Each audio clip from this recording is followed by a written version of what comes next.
Let's talk about polar equations of conics. Now, if you'll recall, conics are circles, ellipses, hyperbolas, and so forth. We're just going to talk about ellipses and hyperbolas right now. So, polar equations of conics. We could have parabolas involved, but I'm not going to do that with the examples. So if you remember from previous study that ellipses have what's called eccentricity, E, such that 0 is less than E is less than 1. Parabolas have eccentricity equal to 1, and hyperbolas have eccentricity greater than 1. So we can identify what we've got pretty easily. And there's also a definition that E is equal to C over A. C is the distance to the focal point from the center, and A is the length of the transverse axis or the major axis. So we need to deal with that. Now here are some formulas. So R is equal to, now this is in polar coordinates, E, D. D is a distance to the directrix. And then we've got from the focus at the pole, so that's D, but in absolute values. And then we've got 1 plus or minus either the sine or the cosine. So sine or cosine of theta. So here is the scenario. D is equal to the distance from the focus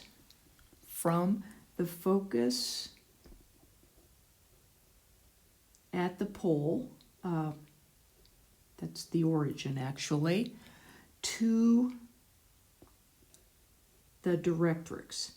Now we don't use directrix specifically in drawing a whole bunch of conics, but we do sometimes. A directrix is a straight line that runs alongside a problem.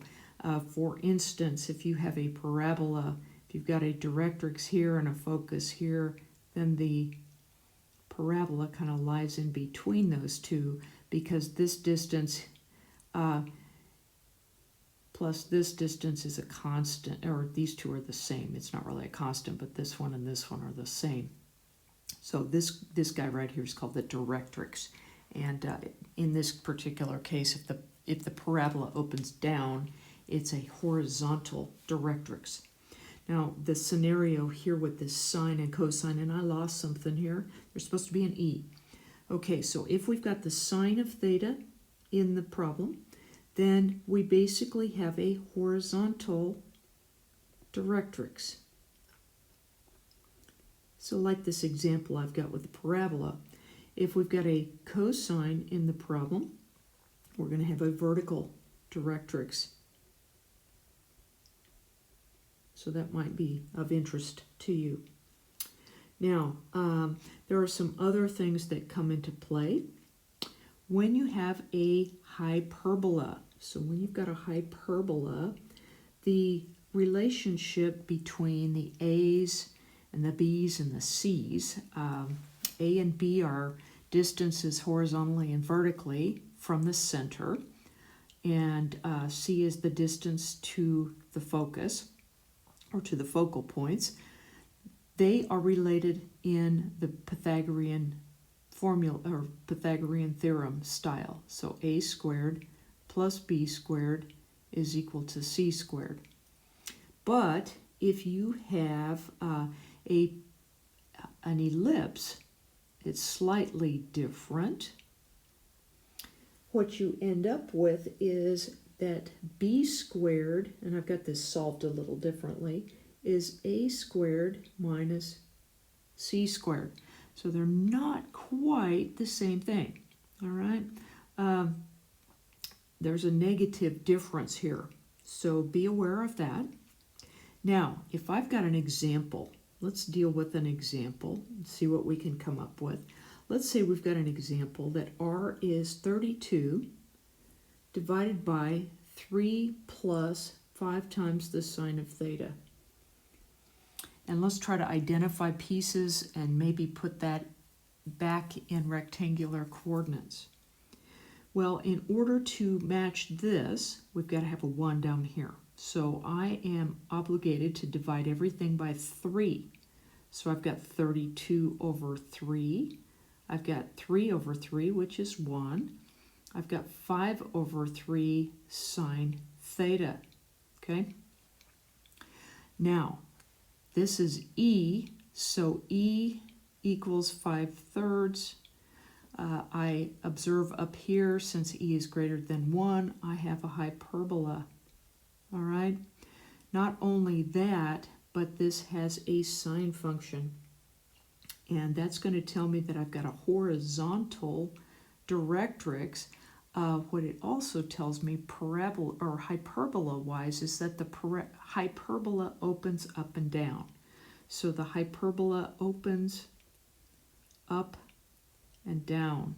Okay. I know that ED, E times the distance, is equal to 32 over 3. Well, I know what E is, so that is 5 over 3 times D. So what I end up getting is that D is equal to 32 over 5.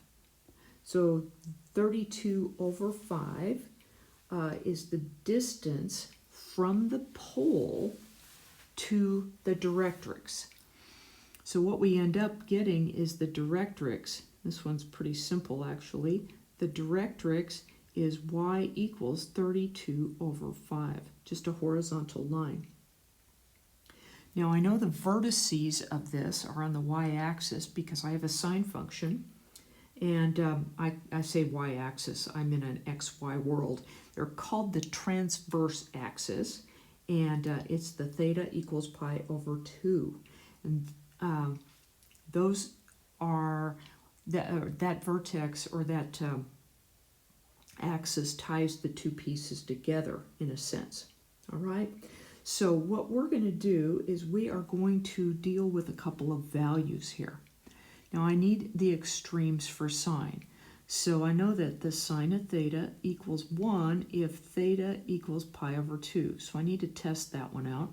And I know that the sine of theta is at its other extreme when theta is 3 pi over 2. So let's check those out. So r at pi over 2 is equal to 32 over 3 plus 5 times the sine of pi over 2. Well, that's just 1. 1 times 5 is 5, plus 3 is 8. So I've got 32 over 8, or 4. All right? So visually, here's what's going on. I've got an angle of pi over 2, which puts me here. And I've got to go 4 units from the pole. So 1, 2, 3, 4. So there's a point that is one of the vertices. Now I go with r at 3 pi over 2. And that one is going to give me 32 over 3 plus 5 times the sine of 3 pi over 2. That's negative 1. So 3 minus 5 is minus 2. I've got 32 over minus 2, or minus 16. Okay? Now I shouldn't have started drawing this way. I'm going to have to take it to the sky, but it'll be okay.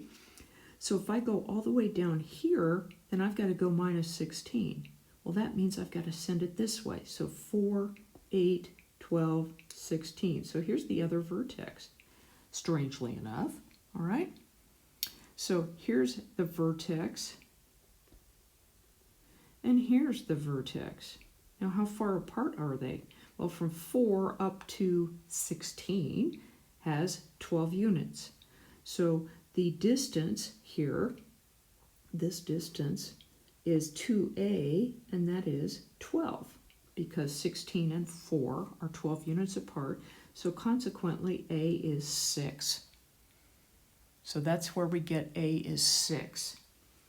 Now, relationship-wise, we know from here that a squared plus b squared equals c squared. Now, we've got to figure out the rest of this, okay? So we've got to deal with what c is and what a and b are. What we've got is that e is equal to c over a. We know that, and that is, in our particular instance, it is 5/3. But we now know what a is. A is 6, so this is equal to c over 6, so c must be 10.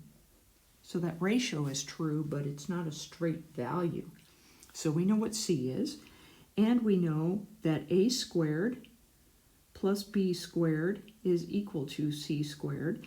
A is 6, so that's 36, plus b squared is equal to c squared, which is 100. So subtract 36, you get b squared equals 64, b equals 8. I'm only using positives on this, works very well, so b is 8.